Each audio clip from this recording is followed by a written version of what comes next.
سلامونه او نیکې منئ. زه یم عزیز سباون. تاسو ګورئ د کیسه ډیجیټل یوټیوب چینل. نن تاسو خبر درکو د ګوادر بندرګاه په حق باندې چې هغه افغان تاجرانو ته کوم چې له مخکې له مختلفه یا د بېلابېلو ستونزو سره مخ ول او د پاکستان له لارې د پاکستان د بندرګاهو له لارې د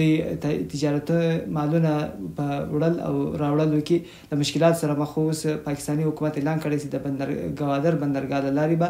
افغان تاجرانو ته بغیر د بینک ګارانټي دیته د تجارتي موادو د تګ راتګ یا د وړلو او راوړلو اجازه ورکوي. لدې ما سیوای د افغانستان وزیر خارجه یا وزیر داخله وبخي سراج الدین حقانی اعلان کړی چې هغه افغانان چې له افغانستان بار دی هغه دی راوګرځي خپل وطن ته او د خپل کوم وطن کې چې کوم بېلابېل کوم پروژیکټونه یا پروژې شروع دي په هغوی کې د خپل کردار ادا کړي او خپل ملک د آباد کړي یعنې افغانستان د آباد کړي. لدې ما سیوای په کورم ایجنسي کې د پاکستاني فوجیانو د عملیاتو په خبر عملیات تاسو ته خبر درکو چې هلته د عملیاتو کوم فیصله سي د فوجي عملیاتو پریکړه سوي د عملیات په چیرې کې کله به کېږي او څه اغیز به څوک او پر چا باندې به د کوم کسان چې دي د کورم ایجنسي هغه پر کوم ځای دا ټول معلومات ترکول. دي ما سیوای پاکستاني ډاکټر عافیه صدیقی د هغې په حق باندې تاسو معلومات درکو چې د پاکستان ما سیوای د هغې وکیل چې دی پاکستان حکومت هم مخکې اعلان کړی و چې بلکې امریکایي حکومت یې خواست کړی و چې هغه در خلاص کړل شي. خو د هغې وکیل د امریکای کم صدر چې دی هغه ته خواست کړی او کېدای شوی چې هغه تر یو حده پورې د هغې یا بالکل خلاص شي یا په سزا کې د دې کموالی یا کمبود راوړل شي. اول کم خبر چې دی ګوادر پورټ یا ګوادر کم بندرګاه چې ده هغه پاکستاني حکومت دا اعلان کړی دی چې ګوادر بندرګاه له لارې به افغان تاجرانو ته کم مالونه چې راځي د افغان تاجرانو هغه مخکې افغان تاجرانو به د ګارانټي په توګه باندې بینک ګارانټي به ورکول یعنې بینک کې به پیسې پرتې وي هغه به د ګارانټي په تور یا د ګارانټي په توګه پاکستان حکومت ته یې ښوي. اوس پاکستان حکومت اعلان کړی چې دا کوم ګارانټي چې دا ختموي انشورنس یا په بدل کې داسې یو څه ګارانټي به ورکوي چې دا کوم مالونه چې د دوی ځي او راځي هغه به انشورنس د بینک ما سیوای پر انشورنس باندې به دا کوم ګارانټي چې دا هغه بدلي او امید کېږي چې دا کوم بندرګاه چې دا هغه به پاکستان حکومت به دا فایده وي چې دا بندرګاه فعال شي. دلته دا نوې بندرګاه جوړه شوې ده د چین په مرسته باندې. دا دې کې به کوم تجارتي جهازونه چې دي د مختلفو هیوادو هغه به دلته راځي او له دې ځای سره بیا د افغانستان کوم مالونه چې دي تاجران کوم تجارت کوي د هغو مالونه به دلته راځي او په اسانه سره به بیا افغانستان ته منتقل کېږي. تر دې وړاندې په کال 2023 په 9 اکتوبر باندې د هغه وخت د پاکستان نگران حکومت ته پریکړه کړې وه چې کوم افغان تاجران چې دي هغه به باقاعده یو ګارانټي دی په بینک کې به پیسې دي او د هغه پیسو په بدل کې به بیا کم تجارت چې د هغه به پر مخ ځي. خو دا کوم پریکړه چې دا اوس د لرې کولو کوم پروسس د هغه شروع شوی دا په روان وخت کې دا امید کې تمه کې چې دا کوم ګوادر بندرګاه باندې چې د افغان تجارانو کوم مال چې هغه به باقاعده شروع شي. د دې ما سیوای کوم افغانستان وزیر داخله چې د سراج الدین حقانی هغه افغانانو ته کوم چې په ایران کې کوم چې په پاکستان کې کوم چې په اروپا کې یا په امریکا کې یا په نورو د نړۍ په بېلابېلو هیوادونو کې مېشت دي هغه افغانانو ته یو بیا خواست کړی اپیل کړی چې تاسو راسئ د پاکستان وبخښئ د افغانستان په آبادولو کې تاسو خپل کم کردار چې دی هغه ادا کړئ او په ګډه د خبره کړې چې په ګډه باندې به مو د افغانستان یا خپل وطن چې دی هغه به آبادوو. تر دې وړاندې د کوم طالبانو کوم حکومت چې 3 کاله مخکې چې دی رالو یو بیا طالب کوم کابل چې هغه په خپله قبضه کې واخیست راستي دی هغه وخت یو کمیشن جوړ کړی وو چې هغه افغانانو سره باندې خاص ور باندې کار کوي کوم چې لکلونو راهیسي په اروپا او په نورو هیوادونو کې میشتي وي دوی به هڅه کوي کوشش وکوي چې هغه افغانان بیرته خپل هیواد ته راولي او هلته میشت کې او هلته د ژوند په بېلابېلو برخو کې له هغوی څخه کار واخلي. د دې ریپورټ یا د دې کمیشن مطابق کم تر زر زیات پروفیشنل یا هغه مسلکي کسان بیرته افغانستان ته راستانه شوي دي. بېشکه په دې کې یو څه هغه کسان هم دي چې د پروپاګنډې په توګه باندې راغلي او وخت ناوخته افغانستان ته موږ لیدلي په ټولنیزو رسنیو باقاعده طالبانو حکومت یو په خاصه توګه دی هغه ته یو رقم د هغوی مشروطیه یې کوله چې دلته هغه څه نشته. خو زیاتره کم افغانان چې دي دا خبره باید چې په یاد ولرو چې د طالبانو د راتګ سره سم کم زیاتره کم افغانان چې دي هغه که مسلکي کسان دي که غیر مسلکي کسان دي که قانوني دي که غیر قانوني کم کسان چې دي اول خو دي هڅه کوي چې قانوني ولاړ شي نور ځایونو ته. خو موږ یې وینو چې هره ورځ کم کسان چې دي هغه پاکستان ته ځي او ایران ته ځي او داسې نورو هیوادونو ته له هغه ځای څخه بیا د تللو یا د تګ کوشش په هڅه کې دي. خاص کر کم ځوانان چې دي هغه په دې هڅه کې دي چې یو رقم نه یو رقم له افغانستان ووځي او خپل ښه مستقبل یا د کورنۍ ښه مستقبل لپاره یو څه نه یو څه ژوند برابر کړي او د هغوی د ګټ وټ لپاره یو څه راوړي خپل کورنۍ ته یې برابر کړي. کم کمیشن چې و هغه د رپورټ ورکړی چې زر کسان راغلي دي افغانستان ته خو تر لکونو کم کسان چې دي هغه پاکستان ته راغلي دي ایران ته تللي دي او داسې نورو هیوادونو ته تللي دي او دا لړیز کې د روانه ده او تقریبا هره ورځ کم کسان چې دي هغه که څه هم کم دروازې سي دي یا کم ډیورنډ کم لاین سي دي هغه زیات سخت شوی دی لا تیرو یو نیم یا 2 کالو کې. خو کم ځوانان سي دي هغه بیا هم په هڅه کې دي چې یو رقم نه یو رقم وځي هغه په کاشاکي لارو باندې هم ځي په رشوت باندې هم پاکستان پورې دی راځي. تر دې کم 2 هفته وړاندې یا 3 هفته وړاندې په اسلام آباد او د اسلام آباد ته نږدې کم ښار چې د راولپنډي کې د هغه افغانانو په خلاف باندې عملیات شروع شوي وو د امنیتي ځواکونو له لوري کوم چې دلته میشت دي هغوی ځورېدل هغوی ځورول او تنګول له هغوی نیول هغه افغانان چې دلته تازه یعنې شاوخوا د 3 کالو په وخت کې په موده کې دلته پاکستان ته راغلي دي اسلام آباد راغلي دي او دریم هیواد ته د تګ په تمه دي یا په انتظار ناست دي او دلته په اسلام آباد او راولپنډي کې دي فعلا ژوند کوي. خو کوم پاکستاني ځواکونه چې هغوی د نیولو مطلب د نیولو کوم لړۍ چې هغه شروع کړې او بیا وروسته کوم دا ریپورټونه رالو په میډیا باندې نو د طالبانو کوم سفیر چې دی احمد شکیب هغه د متحده ملل های کمشنر په اسلام آباد کې د متحده ملل کوم های کمشنر چې دی له هغوی سره ملاقات کړی او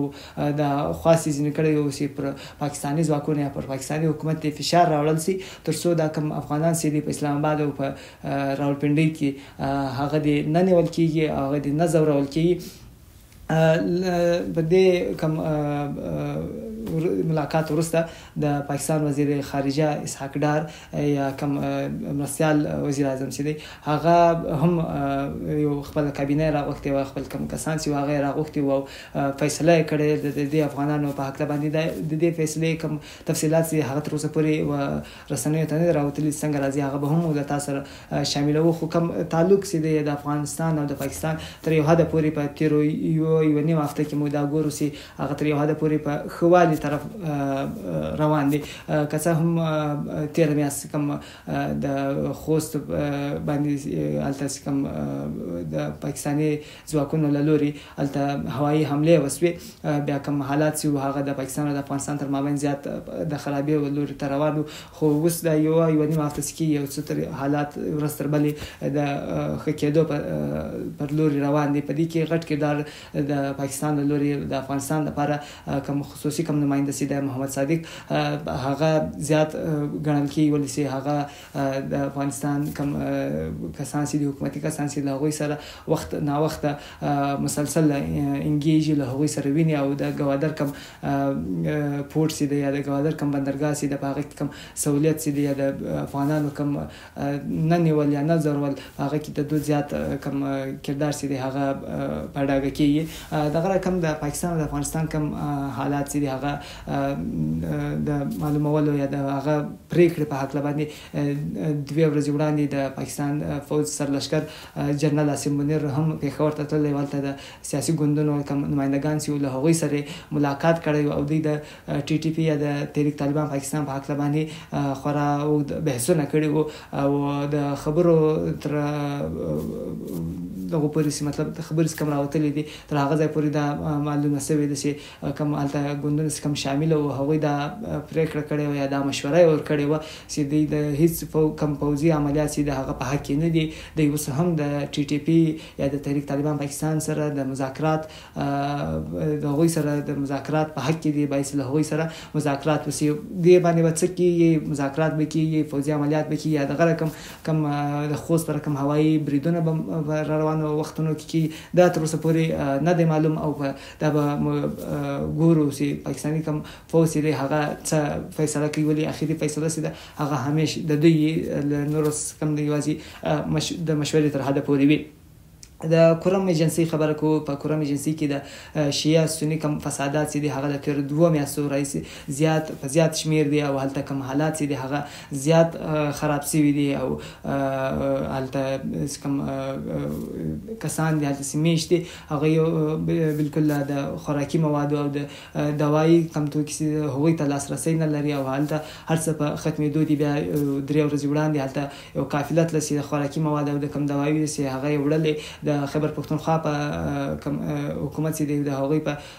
مرسته باندې دلته کم کسان سي یا کم ډلې سي د هغوی تر مابین یو معاهده هم سوي ولا د امن معاهده هم سوي ولا خو کله سي د قافله لري د خوراکي توکي او دوايي شان سیړل په هغوی باندې ور بیا کم فایرینګ سي هغه وسو شاوخه کم لس کسان سي هغه پکې ووژل سول اوس کم پاکستاني کم فوجیان سي دي یا د کورم ایجنسی کم ډي سي سي د ډیپټي کمشنر هغه تیر ورځ د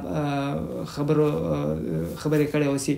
پاکستاني فوجیان سي دي هغه به اوس عملیات کوي ولې حالات په کابو کې نه د پریکړې مو کې خو هغه عملي کې نه نو اوس پاکستاني فوج راځي ل دروسه خطر 15 پوری کم سیمې سي دي یا کم علاقې سي دي په هغه کې به پاکستاني فوج باقاعده فوجي عملیات کوي او شاوخوا ول زره کم کورنۍ سي هغه بل دې ځای څخه باریږي ترڅو سي د کورنۍ بار سي بیا به عملیات کوي د واستوالو ډلو کم سي دلته زیات فعال دي نو فوجي عملیات تر دې وړاندې هم سي دي هغه بلوچستان وی که خیبر پښتونخوا وی خو قتل دا قتل پکاوي سي فوجي عملیات او پس امنیت راځي ناراضي تر دې مخته هم د خیبر پښتونخوا په ډیرو سیمو کې هغه وزیرستان سي کسوات سي کده سينوري سیمې سي هغه کې په وار باندې فوجي عملیات سي دي خو کم نتیجه سي د هغه خاص نه در کړی او یوازې تاوان سي د هغه ځای سیمو کم خلک سي دي هغه ځای کم کسان میشته هغوی ته تاوان رسیدلی دی د وزیرستان کم کسان سي دي هغه تر اوسه پورې هلته په د افغانستان یا د ډیورند هغه لوري ته میشته کډوال سي دي داسې کم عملیات سي دي هغه د دې عملیاتو خلاف د فوجي عملیاتو خلاف د پاکستاني کم سیاست کم ګوندونه سي دي هغوی همیش د خاص کر پښتانه کم ګوندونه سي دي هغوی همیش مخالفت کړی دی خو قتل پکار دي سي د مخالفت ته فوج جواب وايي منی نه منی او که د همیش په توګه کم خپل عملیات سي دي هغه پر مخ وړي او اخیری کم خبر سي د ډاکټر رفیع صدیقی په حواله باندې ډاکټر رفیع صدیقی هغه خزاده کم سي دی دا خو پاکستانی خو په کال 2002 کې په کراچي ایرپورټ کې پاکستانی استخباراتو نیولې و د کوم وخت سي هغه په امریکا کې تر کړی تر دې وړاندې او په د سکله پاکستان ته راغلی ولا نو پاکستانی استخباراتو دا ویني ولا او بیا د امریکای کوم استخبارات سي د سی آی ای ته په لاس ور کړی او سی آی ای دا د افغانستان په ګرام جیل ته وړي ولا هغه ځای څخه بیا و د امریکای و زندان ته منتقله کړي و رافیا صدیقی باندې د تورونه دي سي د کم کار سي د القاعده ته د کار کوي او د هغوی لپاره بومان جوړول. دا کوم استاد کم پرمختګ سي سوي دي د په کیس په حق باندې هغه د د امریکا کوم صدر سي دی جو بایدن هغه به یو 2 ورځې کې یعنی د دوشنبه په سهار څخه به نوې کوم صدر سي دی ډونالد ټرمپ ته به کوم واک اختیار سي دی هغه به ورکوي هغه ته به منتقل کیږي. خو تر هغه پورې جو بایدن د واک اختیار لري سي هغه د کوم کسان سي دی د هغه کم بندیان سي دي د هغوی کم سزاوي سي دي هغه یا کم کړي یا بالکل لسر یا معاف کړي. نو د ډاکټر عافیه صدیقي کم وکیل سي دي کلایو سټیفن سمیت چې دی هغه دا خاص کړی دی جو بایدن ته چې تاسو د عافیه صدیقي کم سزا سي د هغه معاف کړی د کم صدارتي کم حکمنامې مطابق صدر د امریکای صدر د قانون مطابق دا واک اختیار لري چې هغه د چا سزا بالکل معافولای هم سي او کمولای هم سي. جو بایدن تر دې وړاندې په دانشدي سوشبو کې شاوخوا د 90 کم کسان سي دي هغه کم بندیان چې هغوی سزا معافي کړې وي او هغوی خوشي کړي وو. د ما سوای 800 یو کم نیوي داسې کسان دي د هغوی په سزاو کې د جو بایدن د فیصلې مطابق یا د هغو د حکم مطابق د هغوی سزا سي دي هغه کموالی یا کمبود پکې کړل شوی دی. نو د ډاکټر عافیه صدیقي وکیل او د هغې خور فوزیه صدیقي امریکا کې موجوده ده. دوی ورځې وړاندې هلته کوم احتجاج سي هغه هم سوی د دې په حق کې د ډاکټر عافیه صدیقي په حق کې. نو دوی دا کوشش کوي په دې هڅه کې دي چې تر دوشنبه تر سهار وختي جو بایدن سي دی هغه په دې حق باندې سناسه پریکړه وکړي او د عافیه صدیقي کوم سزا سي ده هغه یا بالکل لسره معاف کړي او که معافوي نه نو کم سے کم یو څه کم کړي. کچېرې دا سزا معاف نه سي یا کم نه سي نو د وکیل په مطابق د هغه خبرې په مطابق سي دی پلان بی هم لري پلان سی هم لري د هغه مطابق دا دي سي دی یو دریم هیواد ته پاکستان یا بل هیواد ته د دې کیس منتقل کوي او کله سي هلته منتقل کړي نو بیا د هغه په سزا کې د معافولو هڅه کوي. تر دې وړاندې پاکستاني حکومت هم په وار له امریکایي حکومت څخه دا غوښتنه کړې ده چې د ډاکټر عافیه صدیقي کوم کیس دی هغه بیا د ډاکټر عافیه صدیقي کوم سزا سي د هغه دی معاف کړل سي. نو دا و تر نن پورې کوم نوې کوم شانس یو هغه تر تاسو پورې درورسول نوې کوم خبرونه سي راځي هغه به ان شاء الله پر روان وخت کې بیا تر تاسو پورې رسو. ډیره مننه زموږ کوم چینل سي دی هغه سبسکرایب کړئ. د الله په امان.